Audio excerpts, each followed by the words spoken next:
Dans 6 jours, le monde de Pandora est de retour au cinéma et beaucoup trop de personnes sous-estiment James Cameron. Salut à tous, ici Reg et bienvenue dans cette vidéo. On va parler un peu d'Avatar 2. C'est un peu une vidéo bonus que je fais parce que j'ai vu plein de vidéos sur internet qui disaient qu'Avatar 2 sera un flop, que le film va être nul, et j'ai envie de donner mes arguments pour contrer justement ce qu'ils disent parce que j'ai vu des arguments qui étaient ahurissants. Et j'en ai aussi profité pour vous demander à vous sur les réseaux ce que vous en pensiez. Je donnerai des réponses à des sondages dans cette vidéo. L'idée c'est clairement de revenir un peu sur ces arguments que je trouve foireux et vous expliquer pourquoi j'ai toujours hâte de voir ce film qui sort dans 6 jours maintenant, pourquoi j'y serai le matin même et pourquoi j'ai posé un RTT pour y aller, mais aussi attirer votre attention sur un truc qui est quand même important, c'est que le monde a changé depuis la sortie du premier Avatar. C'est évident et même James Cameron s'en rend compte et il a un peu peur aussi. Mais on va commencer avec un truc qui est peut-être un peu particulier pour beaucoup d'entre vous, que vous connaissez peut-être pas et moi non plus d'ailleurs, j'ai jamais vu un film avec, enfin plus ou moins, j'ai vu Avatar 1 mais ressorti au cinéma. C'est la nouvelle technologie qui va être utilisée pour Avatar 2. Pour faire très simple, les films sont majoritairement diffusés en 24 images par seconde, mais Avatar 2 sera diffusé en high frame rate en 48 images par seconde, du coup il y aura plein de moments où la fluidité sera accrue. Quand vous regardez des films, quand il y a des longs travelling, vous voyez toujours l'image un peu floue, il y a ce motion blur qui dérange ou pas d'ailleurs, mais moi ça me dérange, je le vois que c'est pas censé être flou quand la caméra bouge comme ça. Et bien dans certaines scènes d'Avatar, c'est pour ça que c'est pas littéralement du high frame rate, le HFR, mais du variable frame rate, c'est-à-dire que dans certaines scènes d'Avatar 2, le frame rate sera de 24 et dans certaines scènes, surtout les scènes d'action, le framerate sera de 48 pour justement avoir une meilleure fluidité dans les scènes. C'est un truc qui s'est fait pour la première fois au cinéma avec le Hobbit, mais ça n'a pas trop marché parce que déjà tout le film était en 48 images par seconde et ça rendait le truc un peu faux au final. Ça donne le côté télévisuel au cinéma parce que oui, la télé n'est pas en 24 images par seconde mais un peu plus. Ça donnait ce côté fluidité un peu extrême et ça rendait l'image vraiment ce qu'ils appellent le soap opera effect. On dirait un peu une telenovela. Et dans le Hobbit, il y avait des scènes qui étaient vraiment bien avec cette haute fréquence d'image. Et là, dans Avatar, ils ont fait un choix. Ils ont dit, ok, les scènes sûrement de dialogue où il n'y a pas besoin, ça sera du 24 et d'autres scènes du 48. C'est pour ça que si par exemple vous faites comme moi et vous allez chez UGC, il y aura marqué VOSTFR 3D HFR. Bon, c'est pas vraiment de la HFR, c'est de la VFR, mais vous avez compris. Ça, c'est une technologie qui va arriver et ça va peut-être changer pas mal de choses concernant le futur du cinéma. Il n'y a pas beaucoup de films qui l'ont utilisé. Je crois de mémoire, il y avait le film Gemini Man, que j'ai toujours pas vu d'ailleurs, qui était en 120 images par seconde, je crois. Enfin bref, mais du coup, peut-être ça sera une révolution cinéma de ce point de vue-là, où beaucoup plus de films vont adopter ce format d'image. Le terme n'est pas format, mais plutôt cette fluidité d'image. Et honnêtement, dans Avatar 1, j'ai pas vraiment vu la différence parce que j'avais pas ça en tête. Honnêtement, je savais pas que l'Avatar 1 était diffusé comme ça. Et honnêtement, je crois que ma salle UGC le diffusait pas en HFR. Enfin, il y avait pas quand j'ai commandé HFR. Mais bon, là, Avatar 2, la séance que j'ai pris, je sais que c'est en HFR et je vais en parler dans la vidéo la semaine prochaine. C'est ça donc la révolution technologique par rapport au premier film, entre guillemets révolution, parce que c'est un peu comme le premier film. Avatar avait ramené à la mode la 3D, et la 3D est de retour, et apparemment d'après les premiers retours, elle est incroyable. Et là maintenant Avatar va peut-être mettre à la mode le HFR. Et ça, je suis grave content. Enfin, on verra ce que ça donne, mais honnêtement, moi, plus il y a d'images, plus je vais être content, je pense. Bref, j'ai regardé l'avis de plein de gens sur les réseaux sociaux, plein de youtubeurs, surtout américains, qui donnaient un peu leur avis sur Avatar 2, qui disaient qu'il va flopper, qui disaient qu'il va être nul, et j'ai envie de reprendre un peu leurs arguments. Alors il y a beaucoup de gens qui critiquent Avatar 2 par rapport au premier Avatar. Il y a plein de gens qui disent oui mais Avatar au final n'est-ce pas Danse avec les loups, n'est-ce pas Pocahontas? Combien de fois est-ce qu'il faudra vous dire que cet argument c'est de la merde? Je suis désolé pour le langage, la dernière fois que j'ai dit ça ma vidéo a été démonétisée donc faut que j'arrête de dire ça, mais arrêtez de dire ça quoi. Il n'y a aucun film original, ça n'existe pas. Vous pouvez dresser des comparaisons comme ça avec littéralement tous les films. C'est une histoire simple, ok, mais ça veut pas dire qu'elle est mal foutue, mal écrite. Oui, elle est peut-être pas la plus originale, mais ce qui est original, c'est le fait d'adapter justement ce fameux Pocahontas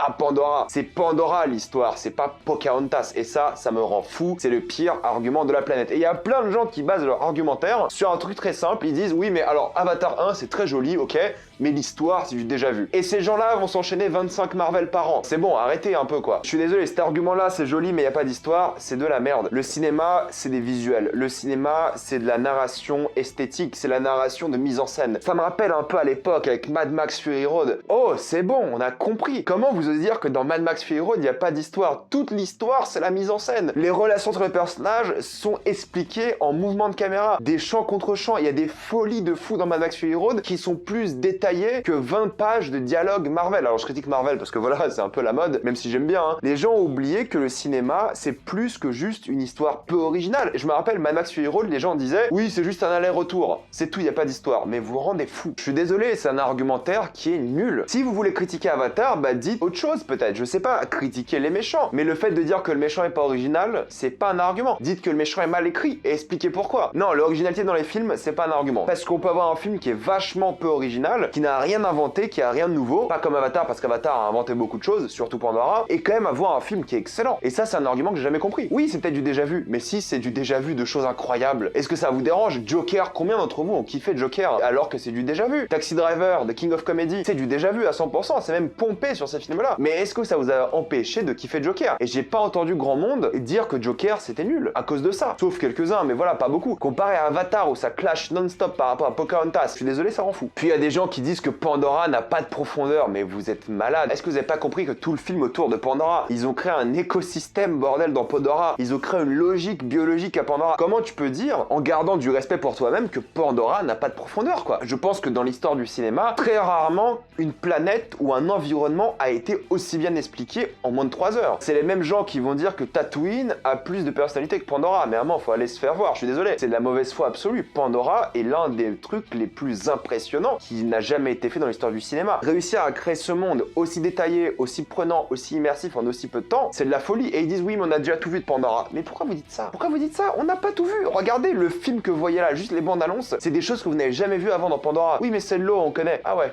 Ok, on verra, vraiment, on verra dans une semaine. Grosso modo, c'est des gens qui n'aiment pas le premier film et qui disent que le deuxième sera nul, qui disent que le deuxième sera forcément pas bien, parce que eux n'ont pas aimé le premier, parce que c'est un film avec un scénario simple. Et ils disent qu'il n'y a pas de nostalgie par rapport à Avatar. Alors ça, je peux peut-être le comprendre un petit peu, parce que Avatar, c'est qu'il sort à un moment qui est pas le plus idéal, le deuxième, hein. Il sort 13 ans après le premier film. Il y a très peu de films qui sortent un premier film et une suite à 13 ans d'écart, donc il y a un moment où bah, les jeunes, maintenant, les lycéens, ont pas vraiment connu Avatar au cinéma, et la nostalgie elle marche sur des gens comme moi qui avaient quoi 10 piges, non j'avais quand même pas 10 piges, j'avais 12 piges quand Avatar 1 est sorti et qui s'en rappellent de leur séance. Pareil, Avatar 1, je me rappelle forcément de ma séance cinéma, ça fait partie de ces séances cinéma que tu te rappelles à vie. Donc oui, c'est qu'il y a tout un laps générationnel où il y a plein de gens qui n'ont pas connu Avatar au cinéma. Avatar n'a pas réellement eu de Blu-ray 4K, Avatar n'a pas été sur la plateforme de streaming sauf depuis récemment et puis ils l'ont enlevé. Donc oui, il y a un truc où c'est vrai que Avatar, il y a eu une sorte de gap où ils n'ont pas sorti de film pendant longtemps, il n'y a pas d'univers qui a été établi, il n'y a pas eu de matériaux, il n'y a pas eu de jeux vidéo ou quasiment pas entre les deux, il n'y a pas eu de livres, il n'y a pas eu grand chose quoi, c'est la vérité. Donc il y a un gap où c'est que la nostalgie n'a peut-être pas eu le temps d'opérer pour beaucoup. Et je pense que la nostalgie elle vient surtout du côté expérience plus qu'autre chose, et c'est ce que veut Cameron, hein. Il veut que votre expérience soit incroyable. Donc oui, je suis assez d'accord sur le fait qu'il peut-être y a eu un gap où entre temps les gens ils ont bouffé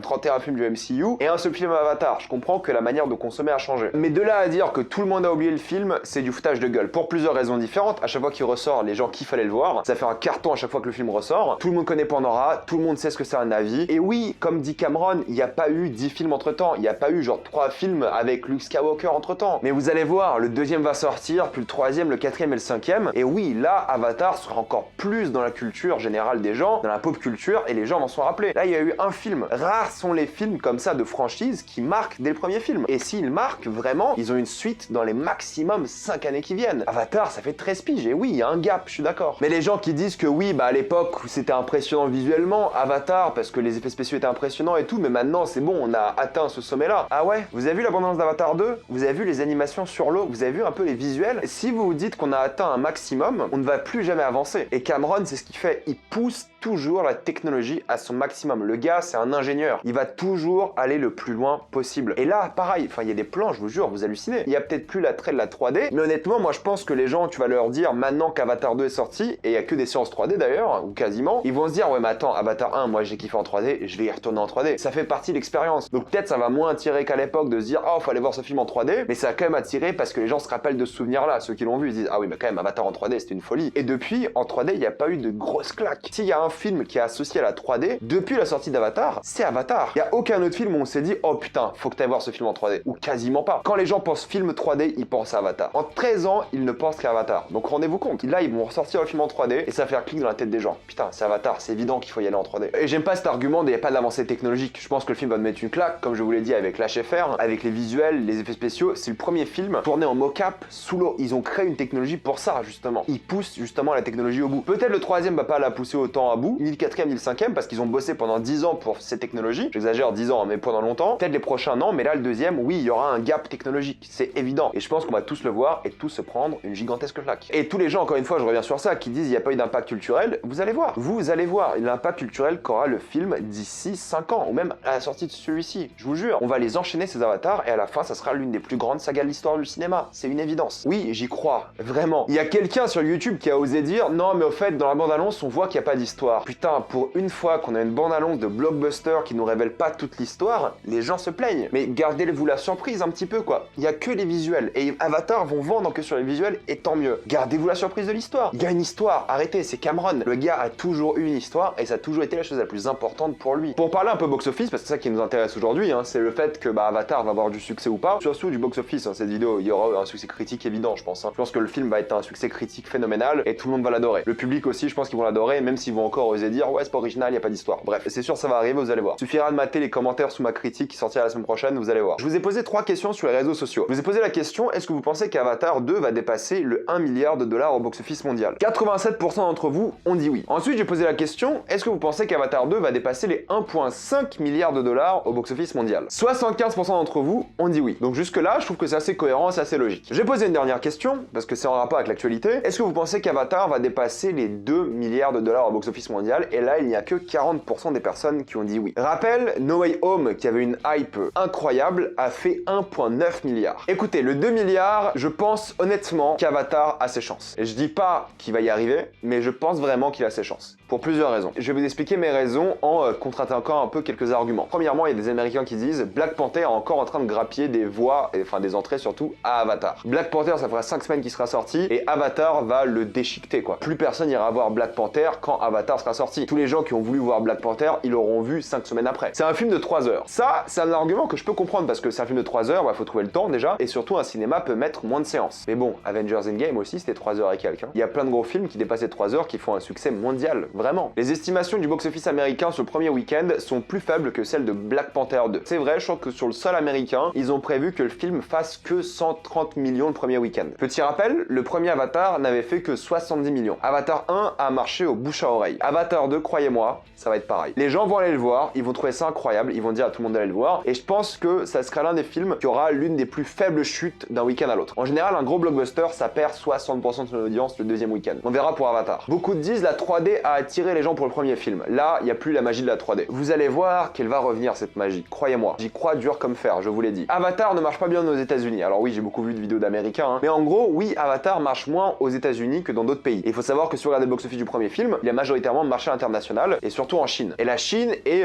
presque aujourd'hui, je crois, hein, en termes de revenus, peut-être ex aequo avec les Américains, le premier marché mondial du cinéma. Et Avatar 2 est l'un des premiers films blockbusters occidentaux à sortir dans le pays depuis des années. En tout cas chez Disney. Et les Chinois adorent Avatar. Donc juste avec la Chine, ça sera un succès, croyez-moi. Est-ce que la Chine va booster pour les 2 milliards? C'est possible. Il faut que le film fasse 2 milliards pour être rentable. Alors ça, c'est un peu, on en a déjà parlé en vidéo, hein, c'est un peu compliqué parce qu'on sait pas réellement ce qu'a dit Cameron. Hein. Il a dit 2 milliards, mais qu'est-ce que ça veut dire? Est-ce que c'est pour la franchise? Est-ce que c'est juste pour ce film-là? Qu'est-ce que ça veut dire? On n'en sait rien. C'est pour ça que tout le monde a ce chiffre de 2 milliards en tête, mais on sait pas vraiment ce que ça veut dire. Et même si le film fait 1,5, je pense qu'il sera rentable. En tout cas, lui. Et les films d'après vont coûter moins cher. Celui-ci, il est estimé à 350-400 millions, mais c'est parce qu'il fallait développer la technologie. Les prochains films vont coûter moins cher. Il y a un argument qui est intéressant, c'est que, en effet, Avatar 2 va sortir, et pendant un moment, il n'y aura pas de blockbuster au cinéma. Personne va oser se positionner devant Avatar. Regardez le calendrier, il n'y a rien. Tout le monde est effrayé. C'est normal, ça sera une gigantesque bombe. Et c'est toujours un bon indicateur, ça, en vrai. Hein. Quand vous voyez que les studios ne sortent rien pendant un moment, c'est qu'ils paniquent par rapport à un autre film. C'est arrivé avec tous les gros films qui ont cartonné, hein, de l'histoire. Il y a très peu de studios qui osent sortir un gigantesque film le mois d'après après. Parce qu'ils savent que les gens vont aller voir Avatar. Et ce qui est intéressant avec Avatar, surtout le premier du nom, c'est que les gens sont allés beaucoup le revoir, et c'est ce que dit Cameron aussi. Il dit il s'est fait beaucoup d'argent sur les gens qui sont allés le voir 2, 3, voire 4 fois. Moi j'ai déjà réservé pour mercredi et jeudi soir. Hein. Moi j'y vais 2 fois déjà, c'est prévu. Voire 3, ce film est incroyable. D'autres personnes ont dit que c'est en pleine Coupe du Monde. Écoutez, que le film fasse pas ses 2 milliards la première semaine, c'est pas grave. Coupe du Monde ou pas, les gens iront le voir après la Coupe du Monde. Ils auront besoin de divertissement. Le but c'est pas de tout exploser le premier week-end. Le but c'est de faire 2 milliards sur le long terme. Mais là on peut avoir des craintes, c'est sur 2 choses, et Cameron a peur aussi, c'est que entre 2009 et 2022, il y a eu de gros changements comportementaux. 2 choses. De une, le Covid. Le Covid a changé la manière dont les gens regardent des films. Ils vont beaucoup moins au cinéma, même en France, et le streaming. Les deux vont ensemble. Hein. Mais le Covid a accéléré justement cette transformation vers le digital à la maison. Et Cameron, c'est ce qui l'inquiète, c'est qu'il veut faire des films pour le cinéma, et Dieu merci, hein, mais ça l'inquiète que les gens aillent moins voir de ces films-là, parce que justement, ils sont habitués au streaming, ils sont habitués à la maison. On s'est tous dit ça, hein. Puis il y a des films qui sont sortis cette année, Top Gun Maverick, qui a ramené du monde au cinéma, et qui a ramené beaucoup de monde au cinéma. Mine de rien, le streaming, c'est bien, hein, mais quand les gens ont accès à des bons films au cinéma, ils vont voir des films au cinéma. Il y a plein de gens qui disent, mais regarde, même Cameron n'y croit pas. Je pense qu'il y croit pas parce qu'il fait toujours sa promo comme ça, mais surtout que oui, il a raison d'avoir peur. Enfin, il sait pas c'est quoi le monde d'aujourd'hui. Le monde a plus changé entre la sortie de Avatar 1 et Avatar 2 que de Titanic et Avatar 1. Il y a eu tellement de changements de comportement avec Internet, avec les réseaux, avec tout, que même Cameron, là, il se pose des questions, et c'est normal. Il y a cette polémique où Cameron a dit que la testostérone, c'est une toxine. Il y a des gens qui essaient de le rabaisser sur ça, en mode il est devenu faible ou je sais pas quoi, et les gens disent que son film va refléter ça, comme si Cameron n'a pas toujours fait des films féministes, genre littéralement toute sa vie. Mais si vous lisez l'interview en entier sur la testostérone et les toxines et tout, il dit juste qu'il y a des gens qui ont trop de testostérone. C'était une manière de dire qu'il y a cette masculinité toxique qui a un effet négatif, mais il dit pas qu'il faut l'éliminer, il dit juste que ça peut être une toxine. Enfin bref, il a raison, c'est la vérité. On connaît tous ces machos un peu relous qui abusent de leur virilité entre guillemets. Il a jamais dit qu'il faut pas être viril ou qu'il faut pas avoir de testostérone, il a juste dit il y en a qui en abusent et qui se donnent une image et qui font chier les gens avec. Le mec a fait genre je sais pas 300 interviews pour la promo d'Avatar 2, ils ont pris ce commentaire là comme si c'était la fin de sa carrière. Genre c'est ça qui va ruiner son cinéma, cet avis là, genre cette phrase. Il y a des gens qui ont dit oui mais vu qu'il a travaillé sur plein de films en même temps, il a tourné 2 et 3 en même temps et là il commence à tourner le 4, il dit que du coup ça peut pas être bien. Faut se concentrer sur un seul film pour le rendre bien. Et du coup c'est pas possible de faire plusieurs films à la fois et les faire bien. Oui, c'est qu'il n'y a pas eu plusieurs films qui ont été faits à la fois. Seigneur des Anneaux par exemple ou plein de choses comme ça. Pour conclure, est-ce qu'Avatar va dépasser les 2 milliards de dollars au box-office? Je n'en sais rien. Est-ce que je pense que ça va être une expérience incroyable au cinéma? Quasiment sûr. Je pense que le film va être phénoménal. Et j'ai envie de vous dire une seule chose sur laquelle quasiment tous les haters sont d'accord. Pour le coup, faut l'admettre aussi. Hein. Sur toutes les vidéos que j'ai vues, il y a tout le monde qui a toujours dit une chose à la fin. Et je le répète ici parce qu'ils ont raison pour le coup. Il ne faut jamais